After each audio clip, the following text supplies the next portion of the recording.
I made a covenant with mine eyes. Why then should I think upon a maid? For what portion of God is there from above, and what inheritance of the Almighty from on high? Is not destruction to the wicked, and a strange punishment to the workers of iniquity? Doth not he see my ways, and count all my steps? If I have walked with vanity, or if my foot hath hasted to deceit, let me be weighed in an even balance, that God may know mine integrity. If my step hath turned out of the way, and mine heart walked after mine eyes, and if any blot hath cleaved to mine hands, then let me sow, and let another eat. Yea, let my offspring be rooted out.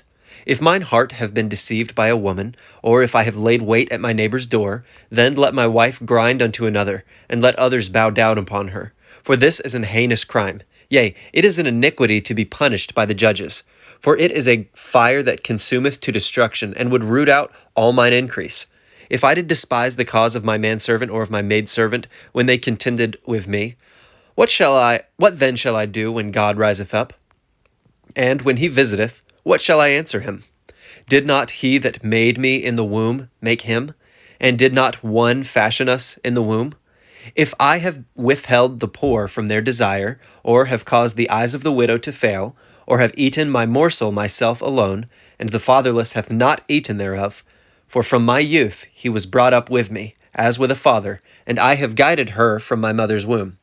If I have seen any perish for want of clothing, or any poor without covering, if his loins have not blessed me, and if he were not warmed with the fleece of my sheep, if I have lifted up my hand against the fatherless, when I saw my help in the gate, then let mine arm fall from my shoulder blade, and mine arm be broken from the bone.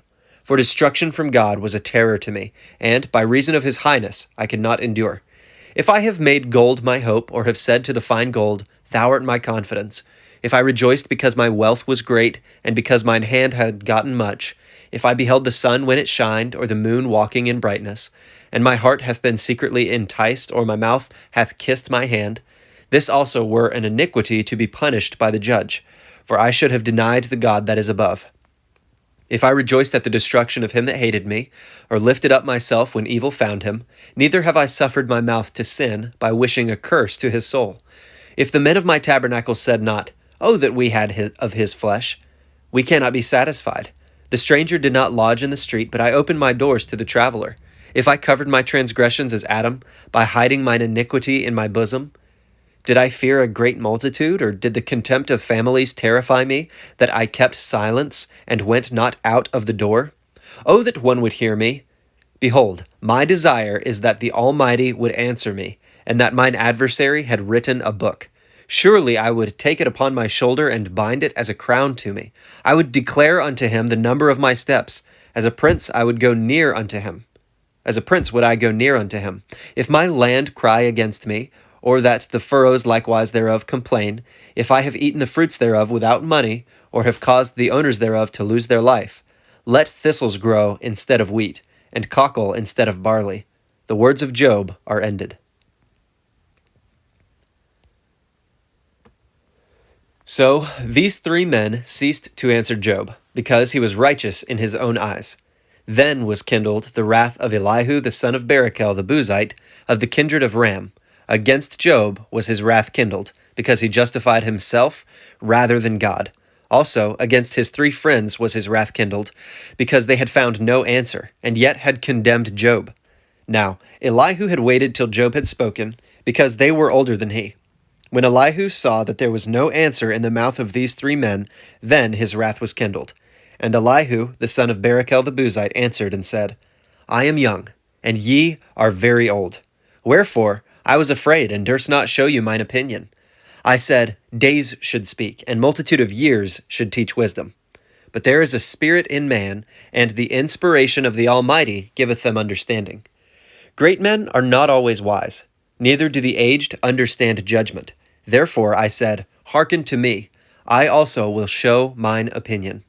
Behold, I waited for your words. I gave ear to your reasons, whilst ye searched out what to say. Yea, I attended unto you, and behold, there was none of you that convinced Job, or that answered his words, lest ye should say, We have found out wisdom. God thrusteth him down, not man. Now he hath not directed his words against me, neither will I answer him with your speeches. They were amazed. They answered no more. They left off speaking. When I had waited, for they spake not, but stood still, and answered no more, I said, I will answer also my part. I also will show mine opinion. For I am full of matter. The spirit within me constraineth me. Behold, my belly is as wine which hath no vent. It is ready to burst like new bottles. I will speak, that I may be refreshed. I will open my lips and answer. Let me not, I pray you, accept any man's person, neither let me give flattering titles unto man. For I know not to give flattering titles. In so doing, my Maker would soon take me away. Wherefore, Job, I pray thee, hear my speeches, and hearken to all my words. Behold, now I have opened my mouth. My tongue hath spoken in my mouth. My words shall be of the uprightness of my heart, and my lips shall utter knowledge clearly. The Spirit of God hath made me, and the breath of the Almighty hath given me life. If thou canst answer me, set thy words in order before me. Stand up. Behold, I am according to thy wish in God's stead. I also am formed out of the clay. Behold, my terror shall not make thee afraid, neither shall my hand be heavy upon thee. Surely thou hast spoken in mine hearing, and I have heard the voice of thy words, saying, I am clean without transgression, I am innocent, neither is there iniquity in me. Behold, he findeth occasions against me, he counteth me for his enemy, he putteth my feet in the stocks, he marketh all my paths. Behold, in this thou art not just. I will answer thee, that God is greater than man. Why dost thou strive against him? For he giveth not account of any of his matters. For God speaketh once, yea, twice, yet man perceiveth it not. In a dream, in a vision of the night, when deep sleep falleth upon men, in slumberings upon the bed, then he openeth the ears of men, and sealeth their instruction, that he may withdraw man from his purpose, and hide pride from man. He keepeth back his soul from the pit, and his life from perishing by the sword. He is chastened also with pain upon his bed, and the multitude of his bones with strong pain, so that his life abhorreth bread, and his soul dainty meat. His flesh is consumed away, that it cannot be seen, and his bones that were not seen stick out. Yea, his soul draweth near unto the grave, and his life to the destroyers. If there be a messenger with him, an interpreter, one among 1,000, to show unto man his uprightness, then he is gracious unto him, and saith, Deliver him from going down to the pit. I have found a ransom. His flesh shall be fresher than a child's. He shall return to the days of his youth. He shall pray unto God, and he will be favorable unto him, and he shall see his face with joy. For he will render unto man his righteousness. He looketh upon men, and if any say, I have sinned, and perverted that which was right, and it profited me not, he will deliver his soul from going into the pit, and his life shall see the light. Lo, all these things worketh God oftentimes with man, to bring back his soul from the pit, to be enlightened with the light of the living. Mark well, O Job, hearken unto me, hold thy peace, and I will speak. If thou hast anything to say, answer me. Speak, for I desire to justify thee. If not, hearken unto me. Hold thy peace, and I shall teach thee wisdom.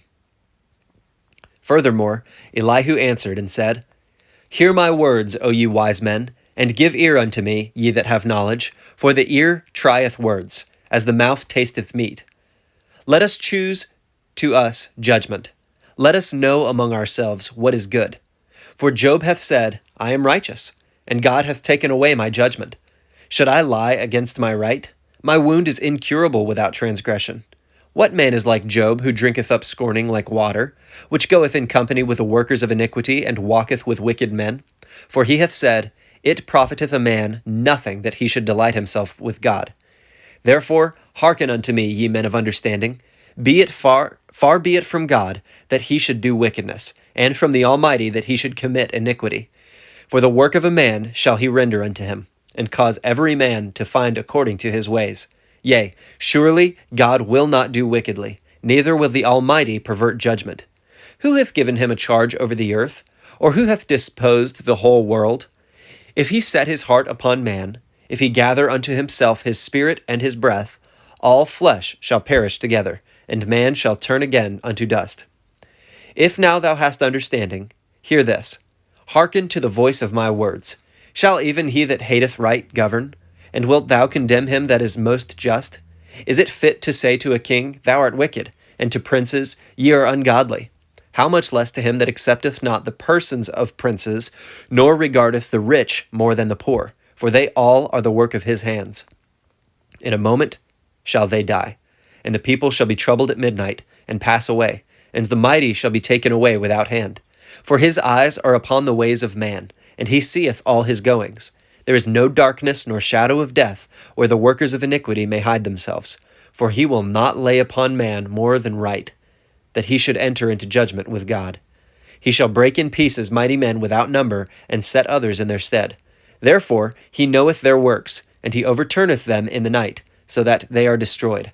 He striketh them as wicked men in the open sight of others, because they turned back from him, and would not consider any of his ways, so that they cause the cry of the poor to come unto him, and he heareth the cry of the afflicted. When he giveth quietness, who then can make trouble? And when he hideth his face, who then can behold him, whether it be done against a nation, or against a man only? That the hypocrite reign not, lest the people be ensnared. Surely it is meet to be said unto God, I have borne chastisement, I will not offend any more. That which I see not, teach thou me. If I have done iniquity, I will do no more. Should it be according to thy mind, he will recompense it, whether thou refuse, or whether thou choose, and not I. Therefore speak what thou knowest. Let men of understanding tell me, and let a wise man hearken unto me.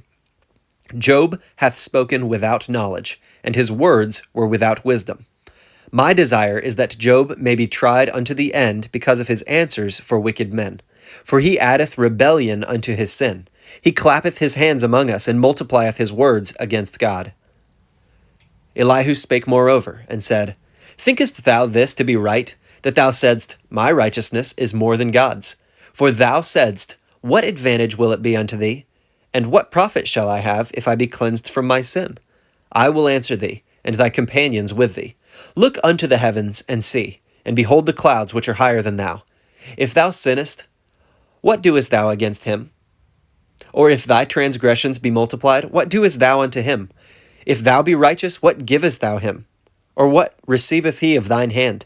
Thy wickedness may hurt a man as thou art, and thy righteousness may profit the Son of Man. By reason of the multitude of oppressions, they make the oppressed to cry. They cry out by reason of the arm of the mighty. But none saith, Where is God thy Maker? Who giveth songs in the night? Who teacheth us more than the beasts of the earth, and maketh us wiser than the fowls of heaven? There they cry, but none giveth answer, because of the pride of evil men. Surely God will not hear vanity, neither will the Almighty regard it. Although thou sayest thou shalt not see him, yet judgment is before him. Therefore trust thou him. But now, because it is not so, he hath visited in his anger. Yet he knoweth it not in great extremity. Therefore doth Job open his mouth in vain. He multiplieth words without knowledge. Elihu also proceeded, and said, Suffer me a little, and I will show thee that I have yet to speak on God's behalf. I will fetch my knowledge from afar, and will ascribe righteousness to my Maker. For truly my words shall not be false. He that is perfect in knowledge is with thee. Behold, God is mighty, and despiseth not any. He is mighty in strength and wisdom. He preserveth not the life of the wicked, but giveth right to the poor. He withdraweth not his eyes from the righteous, but with kings are they on the throne. Yea, he doth establish them for ever, and they are exalted. And if they be bound in fetters, and be holden in cords of affliction, then he showeth them their work, and their transgressions that they have exceeded. He openeth also their ear to discipline, and commandeth that they return from iniquity. If they obey and serve him, they shall spend their days in prosperity, and their years in pleasures. But if they obey not, they shall perish by the sword, and they shall die without knowledge. But the hypocrites in heart heap up wrath. They cry not when he bindeth them. They die in youth, and their life is among the unclean. He delivereth the poor in his affliction, and openeth their ears in oppression. Even so would he have removed thee out of the strait into a broad place, where there is no straightness, and that which should be set on thy table should be full of fatness. But thou hast fulfilled the judgment of the wicked. Judgment and justice take hold on thee. Because there is wrath, beware lest he take thee away with his stroke. Then a great ransom cannot deliver thee. Will he esteem thy riches? No, not gold, nor all the forces of strength. Desire not the night, when people are cut off in their place. Take heed, regard not iniquity, for this hast thou chosen rather than affliction. Behold, God exalteth by his power. Who teacheth like him? Who hath enjoined him his way? Or who can say, Thou hast wrought iniquity? Remember that thou magnify his work, which men behold. Every man may see it. Man may behold it afar off. Behold, God is great, and we know him not, neither can the number of his years be searched out. For he maketh small the drops of water. They pour down rain according to the vapor thereof, which the clouds do drop and distill upon man abundantly. Also, can any understand the spreadings of the clouds, or the noise of his tabernacle? Behold, he spreadeth his light upon it, and covereth the bottom of the sea. For by them judgeth he the people. He giveth meat in abundance. With clouds he covereth the light, and commandeth it not to shine by the cloud that cometh betwixt. The noise thereof showeth concerning it, the cattle also concerning the vapor.